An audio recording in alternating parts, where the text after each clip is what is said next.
Sir YouTube channel पर आपका हार्दिक स्वागत है।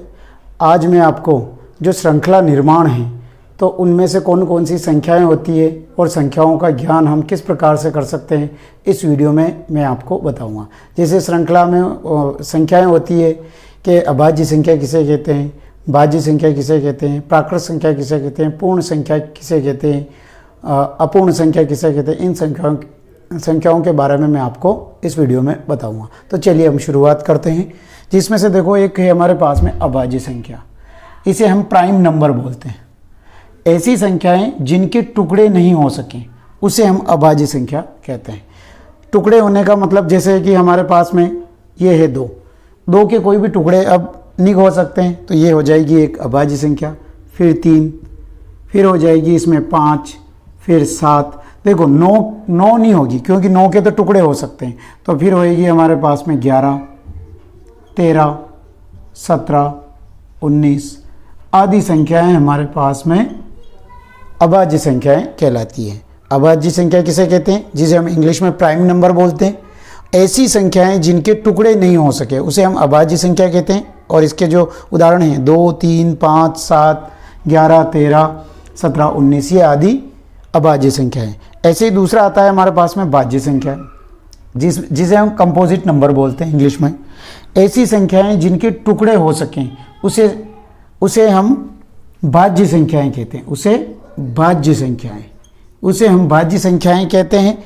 जैसे देखो पहली संख्या होगी भाज्य 2, फिर हो जाए 4, 6, 8, 9, 10, 12, 15, 18, 20 ये आदि क्या है? भाज्य संख्या है। अब देखो भाज्य संख्या में 4 के टुकड़े क्या होते हैं? 2 × 2, 6 के 2 × 3, 8 के क्या होते हैं? 2 की घात 3, 2 × 2 × 2 भी लिख सकते हैं। 9 के 3 × 3, 10 के 2 × 5, अब 12 के 6 × 2 हो सकते हैं और 6 के टुकड़े वापस 2 × 3, 15 के 3 × 5 और 18 के 3 × 6 और 20 के हम 4 × 5 टुकड़े। तो ऐसी संख्याएं भाज्य संख्याएं कहलाती है कि जिनके टुकड़े हो सकें, ठीक है, तो उसे हम भाज्य संख्याएं कहते हैं। देखिए नंबर 3 पे प्राकृत संख्या। ऐसी संख्याएं जो 1 से प्रारंभ होकर अनंत तक चलती है उसे हम प्राकृत संख्याएं कहते हैं। देखो जैसे प्राकृत संख्याओं में हो गई 1, 2, 3, 4, 5 डैश, और अनंत का मतलब होता है इन्फिनेटिव, इस टाइप का उल्टे आठ का, इसको बोलते हैं हम अनंत। यानी प्राकृत संख्या कहाँ से स्टार्ट होती है? 1 से और अनंत तक चलती है, उसे हम प्राकृत संख्या कहते हैं। तो चौथा आता है पूर्ण संख्या, कि ऐसी संख्याएं जो 0 से प्रारंभ होकर अनंत तक चलती है उसे हम पूर्ण संख्या कहते हैं। तो 0, 1, 2, 3, 4, 5 डैश और इन्फिनेटिव यानी अपरिभाषित।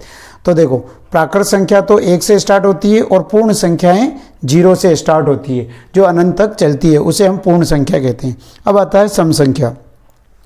ऐसी संख्या जिसमें 2 का पूरा भाग जाता है उसे हम सम संख्या कहते हैं। जैसे 2, 4, 6, 8, 10 आदि क्या है हमारे पास में? सम संख्या है।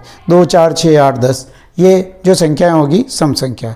विषम संख्या किसे कहते हैं? ऐसी संख्या का पूरा भाग नहीं जाता है उसे हम विषम संख्या कहते हैं। जैसे 1, 3, 5, 7, 9, 11, 13 आदि संख्याएं क्या है? विषम संख्याएं होती है। बात करते हैं पूर्णांक संख्याएं। देखो पूर्णांक संख्याएं वे होती है जो धनात्मक भी होती है और ऋणात्मक भी होती है, उसे हम पूर्णांक संख्याएं कहते हैं। तो परिभाषा लिख लेते हैं। ऐसी संख्याएं जो ऋणात्मक एवं धनात्मक हो उसे पूर्णांक संख्याएं कहते हैं। पूर्णांक संख्याएं कहते हैं। जैसे -4, -3, -2, -1, 0, 1 2 3 4 5, ये आदि क्या है? पूर्णांक संख्या है। अब नेक्स्ट हम बात करते हैं 7 नंबर पे। एक संख्या है, एक न तो भाज्य है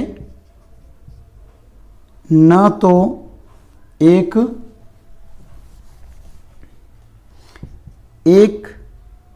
न तो भाज्य संख्या है और न अभाज्य संख्या है। तो एक क्या है? एक क्या है? विषम संख्या है। एक तो विषम संख्या है। तो इस वीडियो में मैंने आपको बताया है कि सम संख्या, विषम संख्या, पूर्ण संख्या, अभाज्य संख्या, भाज्य संख्या किसे कहते हैं। आप इस वीडियो को आप देखें, आपको इसका एग्ज़ाम में बहुत बेनिफिट मिलेगा। आपको यह वीडियो कैसा लगा कमेंट सेक्शन में लिखें और चैनल को सब्सक्राइब करें। Thank you.